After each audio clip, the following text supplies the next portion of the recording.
우리 다 같이 한 목소리로 합독하겠습니다. 요한복음 6장 16절로 21절.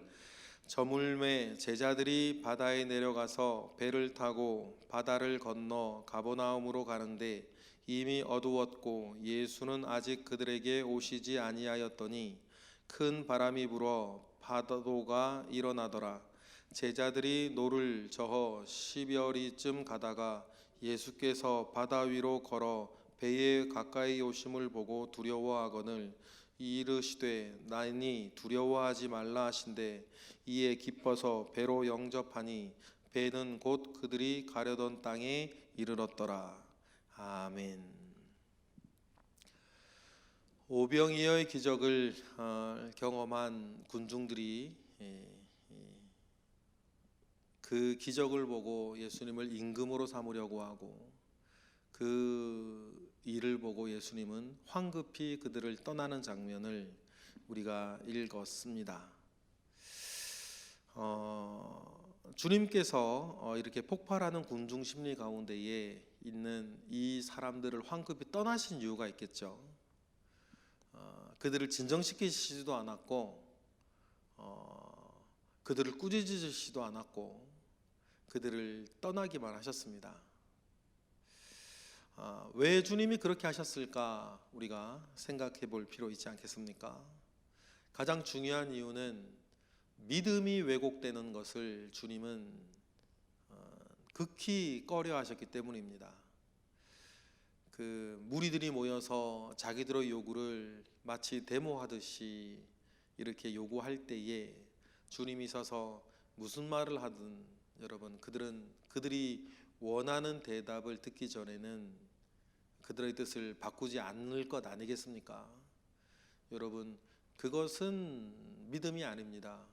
때때로 우리가 하나님 아버지 앞에 있을 때에 내 소원이 너무 강렬해서 소원을 이루어 주겠다라고 하는 그 말씀 외에는 아무 소리도 듣지 못할 때가 우리에게도 있습니다. 내 소원이 너무 강렬하기 때문이죠. 내 욕심이 너무 강하기 때문입니다. 그러면 마치 떼쓰는 어린아이처럼 그것을 들어주겠다라고 하는 말 외에는 아무 소리도 들리지 아니할 때가 있어요. 여러분 우리가 기도를 할 때나 신앙생활을 할 때 그거 되게 조심하셔야 됩니다. 내가 마음에 원하는 바가 있고 내 마음에 소원이 있고 내가 꼭 이루어지기를 원하는 것이 있어서 그것 가지고 하나님 아버지 앞에 나아갈 때에 그 생각이 너무 크게 사로잡혀 있기 때문에 다른 것이 보이지 않고 다른 것이 들리지 않고 하나님의 뜻이 보이지 않고 하나님의 마음이 느껴지지 아니하는 그러한 때가 우리에게도 있을 수 있기 때문에 우리가 하나님 아버지 앞에 기본적으로 나아가는 마음은 그래서요 내려놓은 마음 가운데 나아가는 것입니다. 물론 우리의 소원이 있고 우리의 마음이 있어서 간구하고 또 하나님께 기도하지만 하나님께서 이 일을 통해서 다른 일을 하실 수도 있다라고 하는 마음 한켠에는 분명히 내려놓아진 마음, 비어져 있는 공간이 있어야 하나님께서 그 마음을 타고 우리에게 우리가 가지고 있는 생각과는 다른 하나님의 다른 마음을 우리에게 또한 알려주시고 또 지혜를 주시고 다른 길을 내시지 않겠습니까? 그래서 내 말이 너희 안에 거하고 너희가 내 안에 거하면 무엇이든지 원하는 대로 구하라 그러면 이루리라고 말씀하셨던 주님의 뜻도 말씀의 뜻도 그런 것이지 않겠습니까?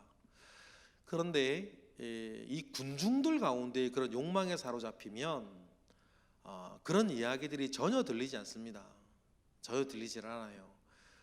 그때는 뭐 협상이 있든지 아니면 뭐 이게 뭐 다른 어떤 뭐 해산시키기 위해서 다른 물리적인 일을 동원하든지 아니면 할 수 있으면 지금 주님처럼 떠나는 것밖에 다른 일들이 뭐가 있겠습니까? 여러분 우리에게는 이런 일이 없기를 바랍니다. 하나님께서 도무지 내가 가지고 있는 그 열망이 욕망이 너무 커서 주님이 나를 떠나셔야 되는 일들이 있지 않기를 바라요. 그러려면 좀 전에 말씀드렸던 것처럼 마음 한켠을 늘 주님께 열어놓고 주님께서 이 일을 통해서 나에게 무엇을 가르치시는가, 이 일을 통해서 나에게 무엇을 하기를 원하시는가, 여러분 우리가 마음을 열어놓고 사는 저와 여러분이 되시기를 바랍니다. 이 폭발하는 군중들 가운데에 주님께서 이들을 떠나신 것은 좀 전에 말씀드렸던 것처럼 믿음이 왜곡되어지는 것을 주님께서는 막기 위해서입니다. 주님께서는 이 땅 가운데에 하나님의 나라, 또 영적인 것, 그 일들을 이루시려고 왔습니다. 육적인 이스라엘이 영적인 이스라엘로 이제 전환되어야 이 하나님의 그 말씀과 이 생명의 복음이 유대인의 혈통을 넘어 전 세계로 다 이렇게 뻗어가고 넘어서서 흘러갈 것 아니겠습니까? 그래야 교회가 서고 저와 여러분들도 혈통이나 문화나 가문이나 성씨와는 상관없이 순수하게 그 복음만 듣고 영접하면 하나님의 백성이 되는 그런 영적인 이스라엘의 문이 열리지 않겠습니까? 그런데 지금 이 군중들이 원하는 것은 그들을 예수님을 그들의 임금으로 삼아 그들이 꿈꾸는 것, 이스라엘의 나라, 이 왕국을 다시 회복시키겠다라고 하는 그 열방 가운데에 사로잡힌 것 아니겠어요? 그들이 섬기고 있는 헤롯 안디바가 얼마나 잔혹하고 윤리도 없고 도덕도 없고 그런 잔혹한 그 왕이었는지는 우리가 다 알고 있고, 남쪽으로 내려가면 예루살렘에는 늘 이방인이고 우상 숭배하고 있는 로마인들이 그 모든 걸 장악하고 있고, 또 성전을 가면 안디바 그 집안이 그 성전을 다 장악하여서 강도의 구렬로 만들어져 있는 그것을 이 사람들은 왜 모르겠어요? 그런 것들을 다 알고 있는 이 현실에 대한 불만이 이 나라가 어떻게 하면 다윗 왕이 다스리던 이스라엘과 같이 그런 나라로 회복될 것인가에 대한 그들 나름대로 열망이 있는 것 아니에요. 오랜 시간 역사적으로 모든 사람들이 쌓아온 그 욕망, 그 열망이 있는 것이겠죠. 그 열망 자체가 뭐 더 나쁜 것이라고 할 수 있겠습니까? 나라가 독립을 원하는 것이고 유대교가 바로 서기를 원하는 것이고 올바른 지도자 아래서 우리가 살기를 원하는 그들의 마음이 뭐 틀린 거라고 말할 수는 없겠죠. 그러나 중요한 건 무엇입니까? 그들의 열망에 사로잡혀서 지금 하나님께서 무엇을 하시려고 하는지, 하나님께서 이 인류의 구원을 위해서 어떻게 무엇을 하시기로 하는지 그들의 열망이 그들의 열망이 하나님의 그 하시는 일을 바라보지 못하게 하는 것 아닙니까? 좀 전에 말씀드렸던 것처럼 이 육적 이스라엘이 영적 이스라엘로 전환이 되어야 인류를 향한 하나님의 큰 구속사가 이루어지는데 그 큰 것은 바라보지 못하고 지금 자기들의 필요와 자기들의 욕망에 사로잡혀 있기 때문에 이 영적이고 하나님께서 하시는 그 말씀 위에 기반해서 나라가 살아야 될 것인데 그들은 육적이고 그들의 욕망에 사로잡혀 있는 나라를 추구하고 있으니 주님께서는 어떻게 해요? 그 군중들 속에 주님 떠나버릴 수밖에 없는 것 아니겠습니까? 또 이 지금 주님이 이 군중들과 함께 있지 말아야 되는 두 번째 이유는 정치적인 위협 때문이에요. 지금 요한복음에는 빠져 있으나 예수님께서 12 제자들을 갈릴리 지역의 전도대로 파송하시면서 큰 기적이 일어났고 헤롯 안디바가 지금 그 일들 때문에 발칵 갈릴리 지역이 뒤집어지니까 갈릴리 지역의 분봉왕 헤롯 안디바가 예수를 주목하고 있는 것 아닙니까? 그때 세례 요한은 또 죽었고, 그리고 또 사람들은 예수의 그 일들을 보고 세례 요한이 다시 살아났느니 뭐 여러 가지 이야기를 하면서 헤롯 안디바가 주목하고 있는 이때에 군중들이 모여서 예수를 임금으로 삼으려고 하니 여러분 이제 주님은 이 갈릴리 지역에 더 이상 사실 수 없게 되어버린 거죠. 그럴 때 주님이 계속 그들과 함께 있으면 주님은 자기가 해야 되는 하나님의 일이 있는데 이제 뭐 그 헤롯 안디바와 그 정치 세력들과 싸워야 되니 싸우게 될 그 위험에 빠졌으니 주님은 그곳을 빨리 떠날 수밖에 없는 것 아니겠습니까? 그리고 세 번째로 주님은 제자들도 오늘 본문에 배를 태워 보냅니다. 그러면 여러분 제자들도 데려가지 않으신 것은 그 군중들이 막 자기를 쫓아올까봐 그랬던 것이겠죠. 그래서 막 제자들과 주님을 이렇게 나누어 버린 거 아니겠어요? 그리고 제자들은 배를 태워서 주님의 뭐 선교센터 같은 곳이 있었던 가버나움으로 보내시는데, 제자들을 그렇게 보내신 것도 뭐겠어요? 이 군중들, 제자들도 그런 자기들이 살아왔던 역사가 있고 자기들의 어떤 뜻이 있는데, 이 제자들이 그 군중들의 어떤 그 열망에 동화되어지지 아니하고 물들지 아니하도록, 자칫 그랬다가는 지금 2년 동안 제자들을 동고동락하면서 키워왔던 주님의 그 사람 농사, 제자 농사가 2년 동안 들여왔던 공들이 완전히 무너질 수가 있기 때문에, 주님은 그래서 황급히 제자들도 배를 태워서 보내는 것 아니겠어요? 주님이 왜 3년 동안의 공생의 시간이 필요했겠습니까? 어떤 면에서는 그것이 제자들을 키워내는 시간 아니겠어요? 그러더니 군중들과 함께 장단을 이 제자들이 맞추기 시작하면, 주님이 지난 2년 동안 제자들을 키워내었던 그 모든 것들은 물거품이 되어버릴 것이 자명하기 때문에, 주님은 제자들을 바다에 내려가서 배를 태워 가버나움으로 보내시는 거죠. 그 내용이 우리 16절 17절에 나와 있는 것 아니겠습니까? 우리 17절 읽어보겠습니다. 시작. 배를 타고 바다를 건너 가버나움으로 가는데 이미 어두웠고 예수는 아직 그들에게 오시지 아니하였다. 그래서 배를 태워서 가버나움으로 서쪽으로 이제 이동시키는 거죠. 한 7, 8km 정도 떨어져 있는 그 가버나움에 배를 태워 보냅니다. 그런데 그 과정에, 그 여정에 또 다른 일이 생기죠. 18절에 뭡니까? 큰 바람이 불어 파도가 일어나는 거예요. 제자들 중에 거의 절반 가까이는 노련한 베세다 중심의 어부였죠. 갈릴리 지역에서도 베세다, 갈릴리 북쪽이죠. 갈릴리 호수 북쪽의 베세다는 어촌으로 유명한 곳이었습니다. 바다가 많이 있어도 특별히 항구가 유명한 곳이 있지 않겠습니까? 그런 것처럼 이 갈릴리 호수에는 특별히 베세다 지역이 노련한 어부들의 도시로 유명했죠. 여러 가지 이유가 있었는데, 특별히 이제 그쪽은 헬몬산에서 내려오는 한류와 갈릴리 이 호수의 그 따뜻한 물이 만나서 난류와 한류가 만나는 지역이 딱 갈릴리 북쪽에 있는 그 베세다 지역이 있기 때문에 어류가 풍부하고 물고기들이 많아서 그 베세다는 어부들이 모여 살기 좋은 곳이었고, 특별히 베세다 바로 건너편, 베세다 요단강 건너편이 가버나움이라고 하는 당대의 행정 중심이었고 또 세관이 있었던 도시였기 때문에, 그 가버나움에는 잡아온 물고기들을 소금에 절여서 전 지역으로 파는 그런 어떤 시설들이 가버나움에도 있었기 때문에, 가버나움 맞은편에 있는 베세다 지역은 발전할 수밖에 없었죠. 근데 그 예수님의 제자들 가운데에서는 이 베세다 출신 어부들이 많았어요.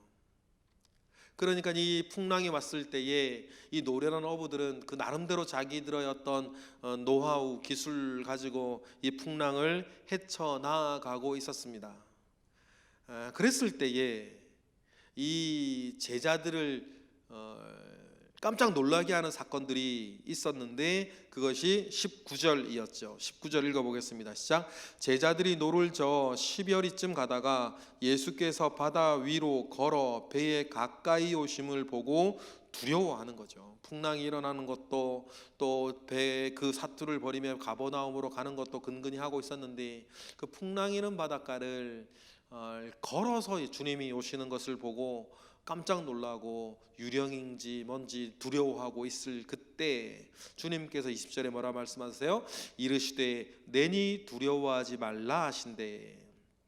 이 사이에 우리가 많은 일들이, 여러 가지 또 일들이 있었다는 것들을 우리는 또 알고 있습니다. 베드로가 또 물 위를 걷는 일들도 있었고, 그리고 물에 빠지는 일들도 있었고, 여러 가지 일들이 있었죠. 그런데 요한은 그런 기적들을 하나하나 이렇게 설명하는 것보다 예수님이 하나님이시고 예수님이 메시아시고, 그리고 예수님께서 십자가를 지신 우리의 구주시다라고 하는 것을 집중해서 보여주고 싶어 했던 요한은 많은 일들을 또 빼요. 그런 일들은 요한의 그런 관심사에 그렇게 중요한 일이라고 요한은 생각하지 않는 거지요. 그래서 다른 복음서와는 달리 그런 이적과 기적과 신비한 일들은 요한은 대부분을 뺍니다. 그리고는 한 가지 집중하게 만들어요. 그는 하나님이시고 그는 십자가를 지셨고 그는 부활하신 우리의 구세주시다 라고 하는 것들을 요한은 각별히 더 집중해서 글을 쓰기 때문에 그런 일들은 다 뺍니다. 그리고는 배로 영접한 주님으로 말미암아 우리는 기뻤고 다시 가버나움으로 갈 수 있었다는 것으로 마무리를 바로 하죠. 21절이에요. 다 같이 시작. 이에 기뻐서 배로 영접하니 배는 곧 그들이 가려던 땅에 이르렀다라고 해서 여러분 우리가 이제 가버나움으로 도착합니다.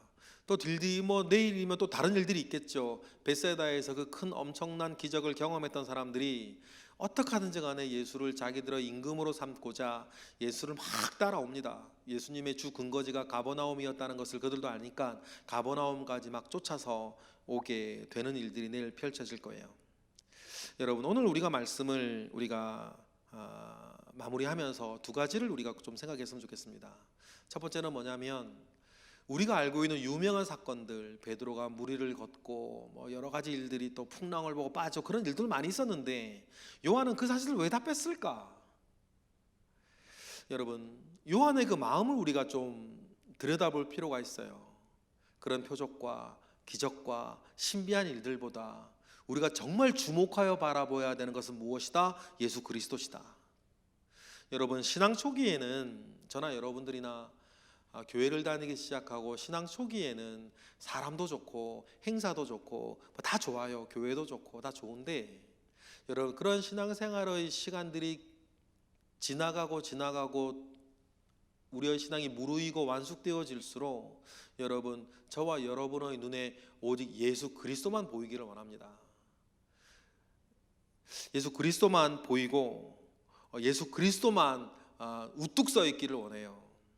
물론 그러한 믿음이 되기까지 우리에게 행사도 필요하고 여러 즐거운 것도 필요하고 시상도 필요하고 선물도 필요하고 뭐 노는 것도 필요하고 교제하는 것도 필요하고 다 좋아요. 뭐 그 나쁘다는 거 아니죠. 꼭 있어야 되는 일들인데 우리가 중요하게 생각해야 되는 거, 우리의 신앙이 무르익고 완숙할수록 이제는 내 눈에 예수만 보이기를 원하는, 예수 위에 굳건히 서 있기를 원하는, 복음 위에 굳건히 서 있기를 원하는 여러분, 우리 그런 마음의 소원도 있어야 된다. 그렇다고 해서 행사하고 이런저런 일 하는 것들에 대해서 우리가 나쁘다 말할 건 없어요. 왜냐하면 그것이 우리의 양념 같은 거니까. 그리고 우리 교회에는 또 자라나는 사람들도 있으니까. 그러나 우리가 기억해야 되는 것, 내가 지금까지 예수를 믿어도 20년을 넘게 믿었고 30년을 넘게 믿었고 40년, 50년을 믿어왔는데 이제는 우리 눈에 예수만 보이기를 원하는 여러분, 그런 목표를 분명히 가지고 사시는, 신앙생활 하시는 저와 여러분 되시기를 주님의 이름으로 축복합니다. 그리고 여러분, 우리가 오늘 주님을 떠나자, 주님 곁을 떠나자, 주님과의 거리가 멀어지자, 풍랑을 만나 또 고생하는 제자들을 보면서 우리의 삶이 늘 주님과 가까이 있기를 원하는 마음도 우리가 생각하고 묵상하기를 원합니다. 사복음서를 보면 좀 공통적인 특징이 하나 있는데 주님과 멀리 떨어져 있을 때마다 제자들은 시험에 들더라라는 것입니다. 주님과 가까이 가 있을 때에는 늘 그들에게는 은혜요, 능력요, 기적이었는데 주님과 떨어져 있을 때에는 늘 그들에게는 시험거리들이 찾아왔다는 사실들을 우리는 기억을 하는 것이죠. 그래서 의도한 것이라고 생각하지는 않는데 사복음서를 이렇게 가만히 보면 가끔 멀리 떨어져 오더라. 예를 들어서 예수님께서 뭐 겟세마네 동산에 잡혀가실 때라든지 멀리 떨어져 이렇게 있을 때, 또 떨어져 있을 때에는 제자들 가운데에서 늘 시험 드는 사람들이 있더라라는 사실이에요.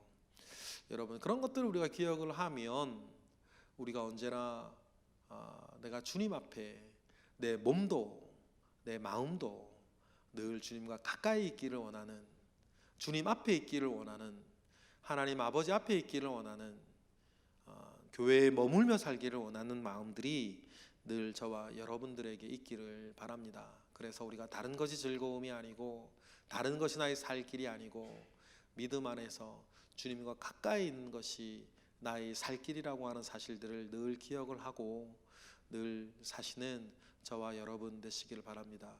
무엇이 나의 위로가 되겠으며 무엇이 나의 힘이 되겠으며 무엇이 나의 소망이 되겠습니까?